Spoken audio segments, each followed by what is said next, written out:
All right. Hello and welcome everyone to a builds refresh for Zephyr.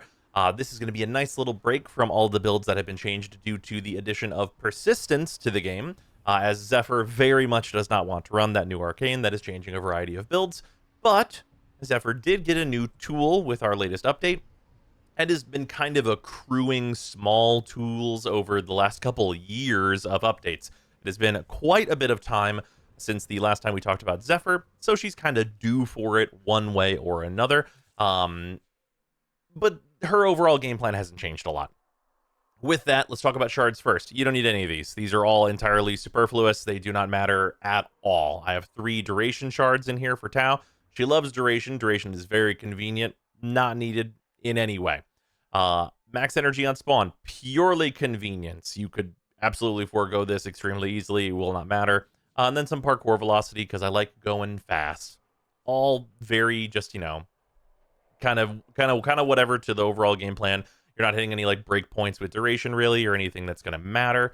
It's all just good stuff that Zephyr does like but does not need. For that, the build is as follows. This build has not changed a whole lot, as her overall game plan of just put all of the range in it has worked out and will continue to work out quite well, with the small changes being that Energy Nexus is now in here instead of what I was previously running, which was Streamline. The consistent 3 energy per second means that even whenever you're not interacting with very many enemies, say if you're just like, casually rolling through regular path and, just doing some very easy missions, where you're just there for for more than anything else, you might just like run into a drought of energy from there just being so few enemies, regular path mobile defenses, yada yada, so on and so forth. Energy Nexus is just really big consistency for any given type of mission you end up being in, and you don't have any channels or anything to worry about for that. But what you do have is a lot of duration-based abilities like Turbulence, and we are now running Silence instead of Breach Surge, because while Breach Surge is very funny, Silence is just a better utility piece, especially with like what the game has been hitting us with more recently, with like tons and tons of XMI, where turning off their abilities is hugely beneficial because that is the function of Silence. It's just real great overall, and it also turns off all of those pesky Acolyte abilities, so running Silence will make Zephyr one of the Warframes where Violence will show up, and Violence can't turn off your abilities because Violence's abilities are turned off, so Zephyr just gets to do whatever she wants. Otherwise, we do have a large bank of energy possibility because we have primed flow, so up to 641 energy there to just be like, spent as we fill up on Tornado and Airburst and what have you. Really just some pretty easy stuff there. Notably, this build is insanely cheap at only 2 forma, and that's still with including Prime Sure-Footed. You'll note that Cunning Drift is down here in the main mods because range is really the most important thing to Zephyr overall. If you don't have PSF, or if you just don't want to run it because it is relatively unlikely that you're going to be knocked down, you can drop this, put Cunning Drift up here, and then you just kind of have a free mod slot, which you could use for like augments, or if you just like want some more duration. If you do want to invest a little bit more forma that really adds nothing or arguably less than nothing, you could also go for Constitution instead of our Augur message here, and that's a whopping 4% more duration. But obviously the faster knockdown recovery doesn't do anything for me as someone who can't be knocked down in the first place. So don't really want to spend the extra forma there for something that is such a small difference, if any. Other things that you could throw in here, of course, if you are running a Sentinel that has the synergy for it, you could run Archon Stretch instead of regular Stretch here. That's just one more forma as well. But her energy economy is already so good, that is also massively overkill for what you're going to need to be doing. The thing that is new from our recent update, though, is Arcane Concentration. This is just on ability cast plus 60% ability duration for 3 seconds. Now, this does mean that if you're going to utilize this, you usually want to throw out an air burst before you recast your like Turbulence, Silence, or if you're casting Tornado, or if you're just like, re-upping your Turbulence and your Tornado at once, just one of them will get the plus 60% bonus. But this is just a general nice to have. It makes your abilities last much longer, means you're going to be refreshing them less often, which means it's just less upkeep in general for the massive amount of murder you're going to be outputting, probably with your Tornadoes. The other slot here, of course, is Arcane Energize, which was just recently very available from the event. And I would say at this point, most people who are playing pretty actively probably do have a full set of this. You also really don't need it. It's kind of here as like just a free space. If you instead wanted to make this You know, a big buff for one of your secondary weapons, Arcane Precision to get a nice 300% damage bonus, or really any kind of like, you know, just nice utility piece. Maybe you want to play melee Zephyr, which the PSF would then come in much more handy for. You can do that, have like Fury or Strike in here or what have you. Tons and tons of options. It's really just very, very open to kind of whatever you want to do, because Zephyr doesn't need much to get going. She's one of the absolute best new player Warframes for very good reason. Speaking of that, like the budget build, you'll note how not different it is, but it is a zero forma build that you can very easily put together if you are a new player. That will trivialize Steel Path with any amount of investment at all. Speaking of any amount of investment at all, I am going to be running the Nataruk for the test here, as this is like, you know, everyone gets this. Whenever you run New War, you get the Nataruk, and this is just like the full build for it, kind of just usual stuff on the Nataruk, very simple. New player build, very new player accessible is just this if you are looking for that sort of thing to be running on her. But something like this is generally what I'm on with her. Notably, longbow sharpshot is a good consideration here as well. But generally speaking, like going, you know, above Deadhead is just not needed at all. And Deadhead is just more generally, it just works whenever you shoot it at the guys. And you don't need to like worry about like making sure that the enemies do have heads or anything like that, really, as Deadhead will be built up for long periods of time without you having to be particular at all, which is quite nice. We even just still run Serration in here for a base amount of the damage bonus, because we just don't need this weapon to do much else. The very large projectile of the Nataruk works really, really well with Zephyr's tornadoes. Of course, the Latum in its incarnate form, of course, the AoE on that works with all the tornadoes exceedingly well also.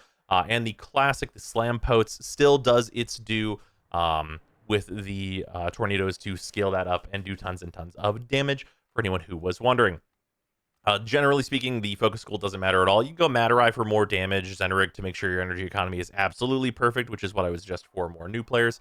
And then companion-wise, you're pretty open to it. I'm just on Helios here. Helios is just like, you know, going to be providing a suite of buffs for me, spare parts and the like and all that. You can really run any companion. Zephyr's not particular with what you are adding in, but you know, any kind of your Verglass situations and such like that will be good on her for sure. And if you really want to be doubly safe for any kind of status and such, I probably suggest running Worm on her, so you don't get any nasty lingering heat procs or anything like that from AoEs. But yeah, that's kind of what's up with Zephyr. She is not a Warframe that's ever really in much danger. Between her like 3 and being able to just use silence, obviously like melee enemies can technically walk up to you, but you know, not really usually too much effect. And of course, using a basic weapon like the Nataruk makes very short work of even high level Steel Path enemies that are going to be like, you know, constantly brought into this, using your 2 to usually make sure enemies are in these tornadoes in any given space. And it really, I mean, the enemies don't like it. They don't like it whenever you shoot into the ball of enemies and you also hit the other 2 tornadoes, which makes every enemy get hit multiple times. Yeah, it does the thing it's supposed to do.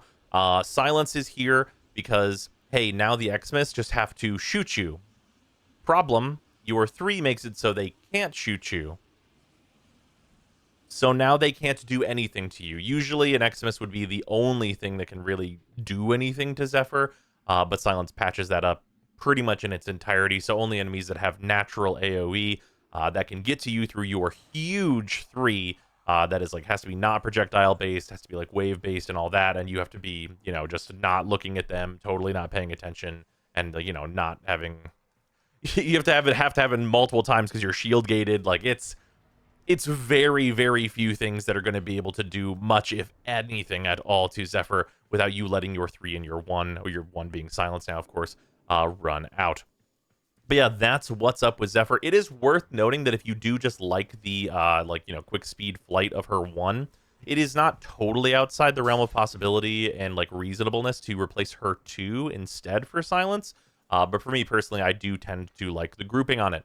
But yeah, that's what's up with Zephyr. Not a big update. She's just kind of doing the amazing things that she already has been doing, and she's incredible for new players and so on and so forth.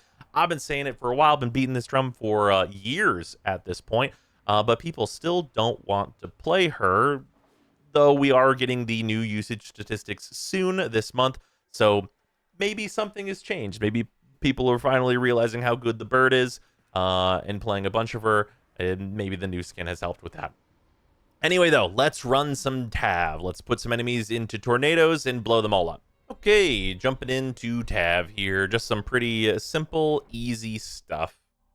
Yeah, taking a small aside from the deluge of persistence builds, which the eagle-eyed of you will note, is because most of my builds are up to date, with the exception of ones like this one, which have just like not been updated in a while, where the build that I had previously is still pretty much this build, but with a few small additions and possibilities just from what new updates have added to the game. Things are pretty up to date in terms of builds, so whenever we get a new tool that does actually change something, you're probably going to see a bunch of videos that are talking about that. That's kind of the whole thing, is that whenever something's released that's actually good, I make it my business to tell you all who it's good on, and like what the testing has revealed. Because this is, this is the Zephyr builds video, I have to assume that like the vast majority of you, like, at this point, like, hopefully know. Like, I mean, I hope you know how good Zephyr is. Like, if this is new information for like just like how great Zephyr is, please tell me, because I'd be very curious if it's like, a thing that people have like forgotten over time. Obviously the Nataruk just generally good here. Just for these hallways, don't even need to really use Zephyr stuff, because Nataruk is quite a good weapon on its lonesome. Trying to find a better room for Zephyr things really here, because the tornadoes are, of course, very, yeah, this is quite a bit better here. Well, like, it's been a while since the last time I've done a builds video on her, and she was banned from the most recent free-to-play through. I did not allow myself to utilize her for the new player run, as it's just so easy. She is so powerful. And like, as you can see, right, like, she turns the Nataruk into just a nonsense weapon, really. And especially once you get silence on her, there's just really, you don't even need silence with somewhat careful play, or even pretty sloppy play a lot of the time, if I'm honest. You're going to be absolutely fine even without silence, and you get the benefits of moving very quickly with her one. But it's not like it's hard to throw Banshee into the helmet. That's like one of the easiest decisions a player can make, I think, just because, Banshee, which I hate to say, but it is the truth of the matter. But yeah, really just, throwing some twos down, get some enemies grouped up, they get into the tornado radius, get zooped in, and just fully eliminated. And like, even just in general, like, any enemy that's not a like melee enemy, I really don't have to worry about them at all. These turrets are projectile based, so they don't do nothing. It's really the safety, and you can see, like, the damage spread is like hilarious. Of course, a little slow on my my recast there, just for like, making sure I'm killing these enemies, but also, I'm kind of just hanging out in it, as I am wont and allowed to do, because I'm Zephyr.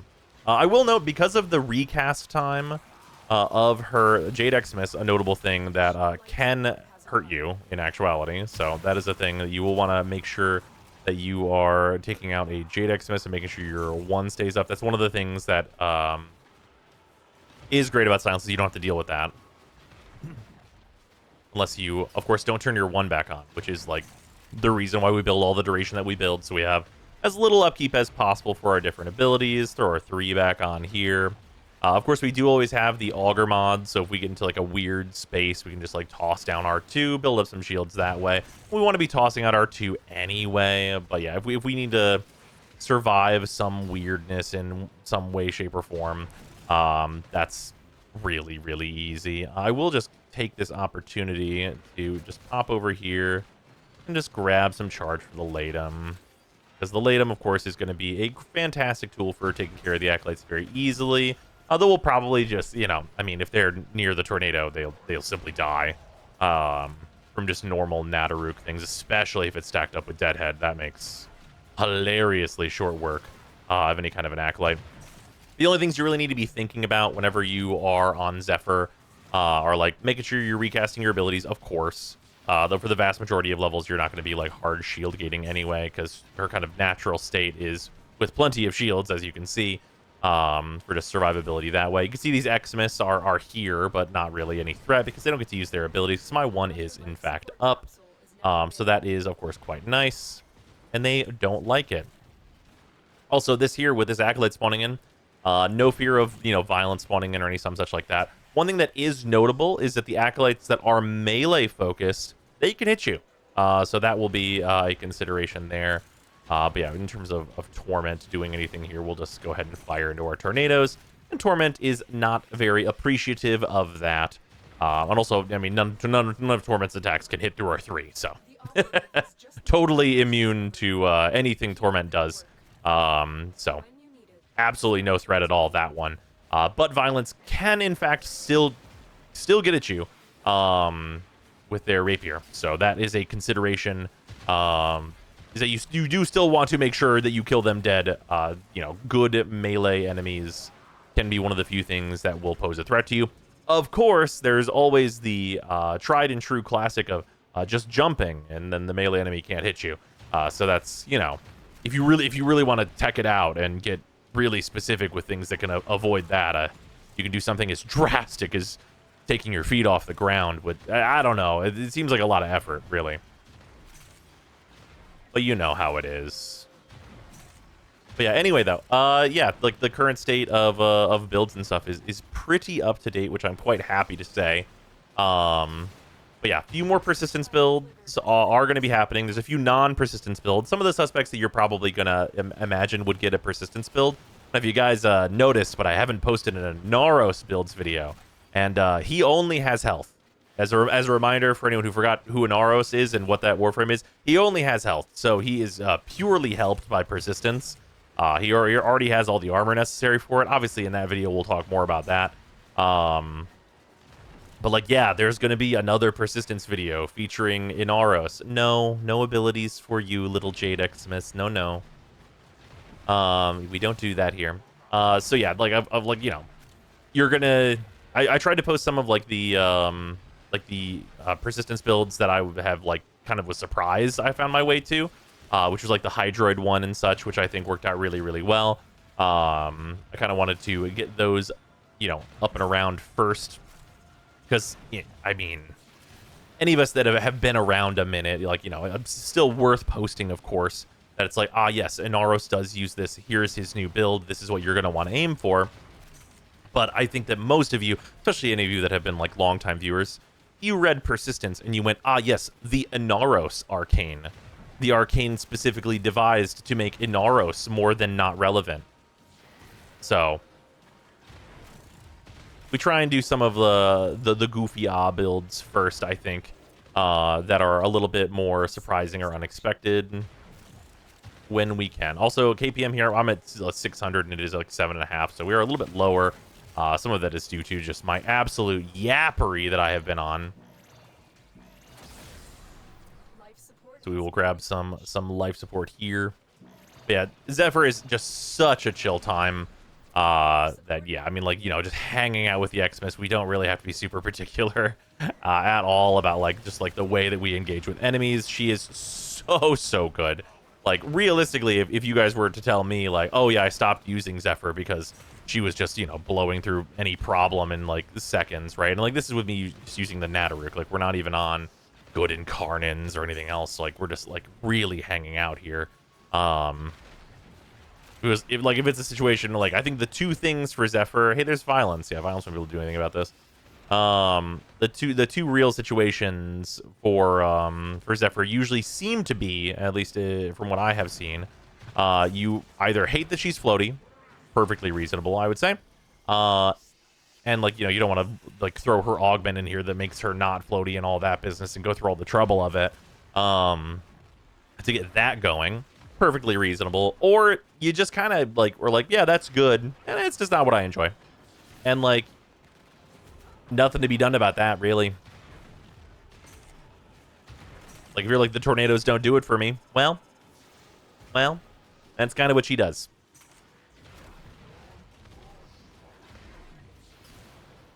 Like, if the core concept of what Zephyr is bringing to the table is just not that interesting for a lot of people, then she's destined to be unpopular forever until D, you know, works up the courage to give her an heirloom skin with a BBL. And yeah, I mean, who knows if that'll even work, really.